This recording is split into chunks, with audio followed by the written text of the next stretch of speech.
எனக்கு இதுலயே நிறைய சந்தேகம் இருக்குங்க. அதாவது ஃபர்ஸ்ட் என்னோட முதல் கேள்வி, எதனால கோழியை காவு கொடுக்குறாங்க? இந்த கோழி என்ன, எதுக்காக அதை ஸ்பெசிஃபிக்கா?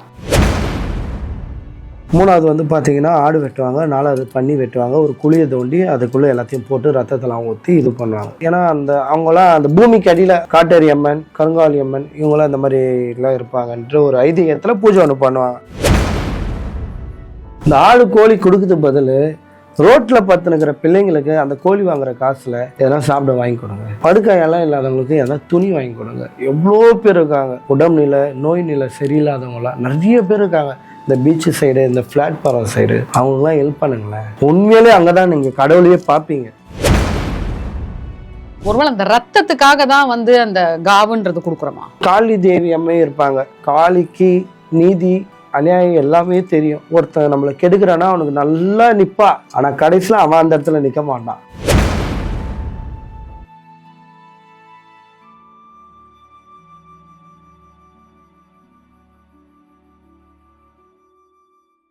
எனக்கு இதுலயே நிறைய சந்தேகம் இருக்குங்க. அதாவது ஃபர்ஸ்ட் என்னோட முதல் கேள்வி, எதனால கோழியை காவு கொடுக்குறாங்க? இந்த கோழி என்ன, எதுக்காக அதை ஸ்பெசிஃபிக்கா? அது உண்மையாலே இருக்கு. என்ன இருக்குன்னா இப்படி சொல்லிட்டு இப்படி சொல்றீங்கன்னா அப்படிலாம் கிடையாது.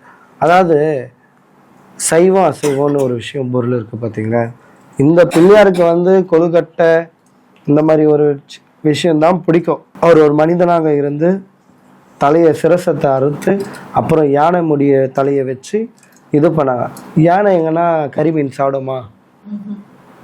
அப்போ அவர் அசைவம் பிள்ளையார், கரெக்டுங்களா? முருகர் சைவம் தான், சரிங்களா? அந்த மாதிரி விஷயத்துல இப்ப சிவன், முனினாலே அசைவம். ஆமா, முனி, காளி, காட்டேரி அம்மன், மலையனூர் அங்காளி இந்த மாதிரி தெய்வங்கள் வழிபடி பார்த்தீங்கன்னா உக்ர தெய்வங்கள் இவங்களுக்கு கவுச்சி படையல் போடுவாங்க. உக்ர தெய்வம் அண்ட் எல்லை தெய்வத்துக்கு கூட ஊர்காத்த தெய்வங்கள் கூட நான்வெஜ் தானே? கண்டிப்பா. அதாவது இப்போ காளிக்கு திருவிழா பண்ணாங்கன்னா ஒரு இடத்துல பாத்தீங்கன்னா கும்பம் பாத்தீங்கன்னா வெஜ்ஜி போடுறவங்களும் இருக்காங்க, அசைவம் போடுறவங்களும் இருக்காங்க. அவங்களோட கேஸ்ட் வரியா பிரிச்சுக்காங்க. இன்னும் சொல்லிட்டு பார்த்தீங்கன்னா இன்னும் நம்ம எத்தனை, அதாவது சொல்லுவாங்க, அம்பேத்கர் ஐயா வந்தாலும் சரி, காந்தி வந்தாலும் சரி, நேரு வந்தாலும் சரி, இந்த ஜாதி ஒழிப்பு இல்லாமல் இல்லை, இன்னுமே இருக்குது அந்த விஷயங்கள். ஒவ்வொரு விஷயங்களும் இப்போ பார்த்தீங்கன்னா ஏன் இந்த விஷயத்த நான் எடுக்கிறேன்னா, ஏன்னா அதையும் கடவுள் சம்மந்தப்பட்ட ஒரு இதுவாக ஆக்கிறாங்க பொருளும். இந்த ஆளுங்க தான் உள்ளே போடும், அதெல்லாம் இன்னமும் இருக்குது, சரிங்களா? இன்னும் மக்கள் அறியாமை ஒரு விஷயத்துல யார் எது சொன்னாலும் மூட நம்பிக்கையா நம்பின்னு ஏமாற்றம் அடைகிறாங்க, சரிங்களா? இந்த கோழி கொடுத்தா என்ன பலன், ஆடு கொடுத்தா என்ன பலன், சரிங்களா? ஒவ்வொரு தெய்வத்துக்கும் ஒவ்வொரு விஷயம் இருக்குங்க, சரிங்களா? கருங்காலி அம்மன் இருக்காங்க. இவங்களுக்கு பார்த்தீங்கன்னா புடலங்காய் இருக்கும் பார்த்தீங்களா, அதை வெட்டிட்டு குங்குமம் போடுவாங்க மேலே. ரெண்டாவது பூசணிக்காய் வெட்டும், இது ஒரு மனிதனுக்கு சமம் புடலங்காய் என்பது. மூணாவது பார்த்தீங்கன்னா ஆடு வெட்டுவாங்க, நாலாவது பண்ணி வெட்டுவாங்க, ஒரு குழியை தோண்டி அதுக்குள்ளே எல்லாத்தையும் போட்டு ரத்தத்தெல்லாம் ஊற்றி இது பண்ணுவாங்க, சரிங்களா? ஏன்னா அவங்களாம் அந்த பூமிக்கு அடியில் காட்டேரி அம்மன், கருங்காலி அம்மன் இவங்களாம் இந்த மாதிரிலாம் இருப்பாங்கன்ற ஒரு ஐதீகத்தில் பூஜை ஒன்று பண்ணுவாங்க. ஆனால் இப்போ இருக்கிற யாராவெல்லாம் இருக்கட்டும், மேக்சிமம் அதாவது பார்த்தீங்கன்னா ரொம்ப நிறைய பேர் யாருன்னு பார்த்தீங்கன்னா, நீங்கள் எதை வச்சு இந்த பலி கூறுவதை கேட்குறேன்னு பார்த்தீங்கன்னா திருநங்கைகள். இவங்க தான் ரொம்ப பயங்கரமான விஷயங்கள் பண்ணிட்டு வராங்க, புரியுதுங்களா? அதை வச்சுதான் இந்த பலின்றதே வெளியே தெரிய ஆரம்பிச்சுது. பலின்றது வெளியே ரொம்ப தெரியாத ஒரு விஷயம்.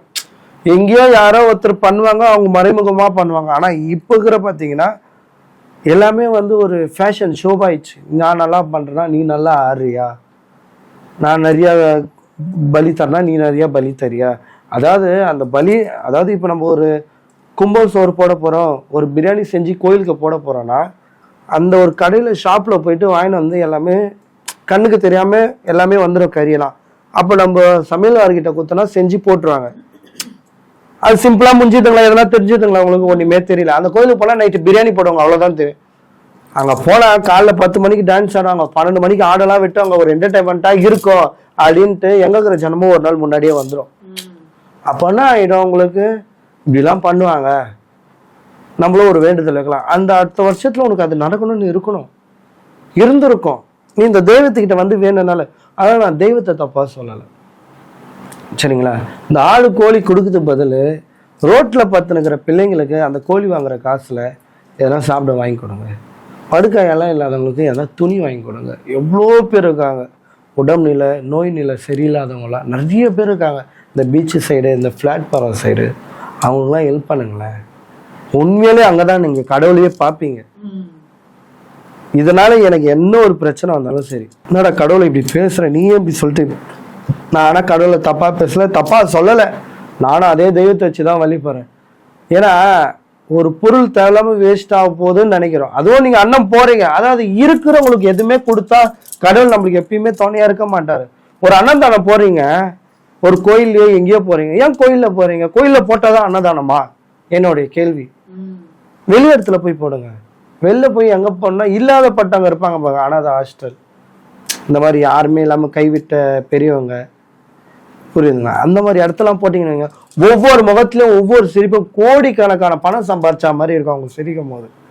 அதுதாங்க கடவுள், அதுதான் உண்மையான கடவுள். அப்பதான் அந்த கடவுளே வந்து நீ என்ன வரம் கேட்கிறே கண்டிப்பா செய்வார். சில பேர் இந்த ஆடு கோழி விட பன்றி கூட வந்துட்டு காவா கொடுக்குறாங்களே, அது ரொம்ப பயங்கரமா இருக்கு கேட்க. அது உண்மையா? பண்ணி காவு கொடுப்பாங்க. எருமை மாடு இருக்கு பார்த்தீங்களா, எருமை மாடும் காவு கொடுப்பாங்க. அதாவது ஒவ்வொரு நாளும் இப்போ மாசி ஒரு மாதன்ற விசேஷம் வரும்போது இந்த காளி நாட்கள் தேவி அம்மையை வழிபடும் போது அந்த ஒரு நாள் வரும். அந்த நாள்லையும் காவு கொடுக்குறவங்களும் இருப்பாங்க. அதாவது இவங்களே தேர்ந்தெடுத்துப்பாங்க, இந்த நாள் நான் திருவிழா நடத்துகிறேன், இப்போ அந்த மாதிரி பண்ணலாம். அதே மாதிரி என்ன ஒரு விஷயம்னு பார்த்தீங்கன்னா, பாரம்பரியமாக ஒருத்தர் யாரோ ஒருத்தர் பண்ணி அந்த கோயிலை விட்டுருப்பாங்க. இப்போ புதுசாக எடுத்து நடத்துறவங்களுக்கு ஒன்றுமே தெரியாது, இவங்களோட ஸ்டைலில் வருவாங்க. ஆனால் அந்த ஸ்டைல் வந்தால் தான் நல்லா இருக்கும்ன்ட்டு அவங்கள பண்ண விட மாட்டாங்க. அந்த மாதிரியும் விஷயங்கள்லாம் இருக்கு. ஏன் ஒருத்தர் பண்ணதை தான் அந்த தெய்வத்துக்கு பண்ணணுமா? ஏன் தெய்வம் மாற்றி பண்ணால் ஏற்றுக்காதா? யார் சொன்னா? கண்டிப்பாக ஏற்றுக்க. தெய்வத்துக்கு நீ என்ன பண்ணுறன்னா யோசிக்காது. நீ ஒழுங்கா இருக்கிறியா, நீ உண்மையா இருக்கியா, யாருக்கும் எந்த துரோகம் பண்ணாம எதுவுமே செய்யாம, அதுதான் கடவுள் எதிர்பார்க்கும். நீ எனக்கு இதெல்லாம் செய், நான் வந்து உனக்கு எல்லாமே செய்யறேன்னா அது கடவுள் கிடையாது, சேடா ஒரு கடவுள். என்ன இது? அதெல்லாம் ஒண்ணுமே கரெக்ட். நீ இதை கொடு, நான் உனக்கு தரேன்றதுக்கு இதெல்லாம் குடுக்கல் வாங்கல் வியாபாரமா? சரி, ஒருவேளை அந்த ரத்தத்துக்காக தான் வந்து அந்த காவுன்றது கொடுக்குறோமா? ரத்தம்ன்றது வந்து பாத்தீங்கன்னா, ஒரு லெமன் எடுத்து அதை ரெண்டா அறுத்து குங்குமம் போட்டு மேல கற்பூரம் ஏற்றி சுத்தம் பார்த்தீங்களா, அப்படியே பிழிஞ்சாலும் ரத்தம்னு சொல்லி கொடுக்கலாம். ஒரு லெமன் வந்து ஒரு கோழிக்கு சமம் தானே சொல்லியிருக்கோம்.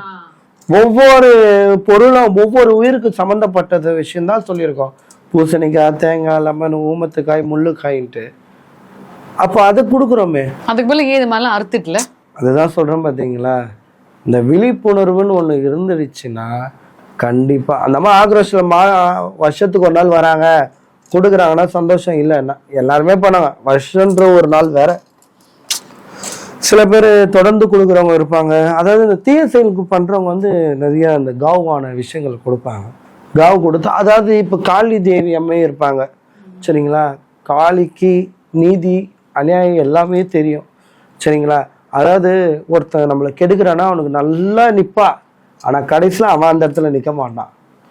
காளியே சொல்லும், நீ என்னை தப்பாக பயன்படுத்தாத, கரெக்டான வழியில் பயன்படுத்தி எல்லா விஷயத்திலும் துணைப்பா.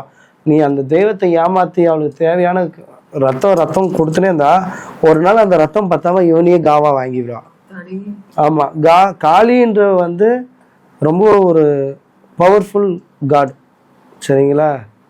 காளி கிட்டலாம் யாரும் விளையாடவே முடியாது. உங்களோட தனிப்பட்ட கருத்து என்ன? நீங்க நிறைய விஷயங்கள் வந்து ஏமாத்த மாட்டீங்க, யதார்த்தமான உண்மையை தான் சொல்வீங்க. பால் முனீஸ்வரனோட கான்செப்ட் காவு கொடுக்கறத பத்தி உங்களோட பர்சனல் எண்ணம் என்ன? நான் இன்ன வரைக்கும் நான் வந்து கூட இதில் வந்து ஒருத்தரை விட்டு போயிட்டாங்கன்னு சொல்ல முடியாது. அவங்க பண்ணின்னு இருக்காங்க, அவங்க கூட தான் இருக்காங்க இன்னமும். ஆனால் நான் பண்ணும்போது காவு கொடுத்துன்னு தான் இருப்போம். அதாவது அமாவாசைக்கு கொடுப்போம். இப்போ நான் அதை கொஞ்சம் ரொம்ப கம்மி பண்ணுறேன். ஏன் சரி, ஏன்னா இது தப்பு, அதை நான் பண்ணும்போது ஒரு மன்னிப்பு கேட்டுருவேன். ஆனால் நான் ரொம்ப பண்ணது இப்போ ரொம்ப கம்மி பண்ணிடுறேன். நம்ம மாறலாமே, நம்ம சொல்லி மாறுறாங்களோ இல்லையா, ஃபஸ்ட்டு நம்ம மாறிடலாமே. அதனால் தயவு செஞ்சு சொல்கிறேன். ஏன்னா இப்போ ஒரு கோழி குண்டுலேருந்து ஒரு கோழி எடுத்தோன்னு வைங்களேன், அது முட்டை விட்டுருக்கும், 4 குஞ்சுங்க இருக்கும். அப்போ வந்து பார்த்தீங்கன்னா அந்த ஒரு தாயை கொல்ல போகிறாங்களே, அந்த பிள்ளைங்களுக்கு அது யாருமே உறுதுணையாக இல்லையே, கவலை இருக்கும் பார்த்தீங்களா.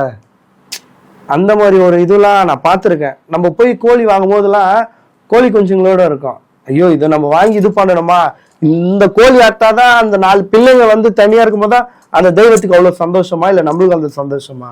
அப்படி பண்ணுறது அவசியமே கிடையாதுமா. இன்னைக்கு இல்லை விட்டுரு, எதுவுமே கிடையாது. நான் கொடுக்கறத ஏற்றுக்குனா ஏற்றுக்க போகுது தெய்வம். தெய்வம் வந்து ஒரு கடன்காரன் இல்லை, ரவுடி கிடையாது தெய்வம். புரியுதுங்களா? கொடுக்கலன்னா கத்தி எடுத்து கொலை பண்ணுறதுக்கு. நம்ம என்ன தரமோ, ஒரு பிள்ளை ஒரு தாய்க்கு என்ன தரணுமோ அதான் நம்மளால முடியும்.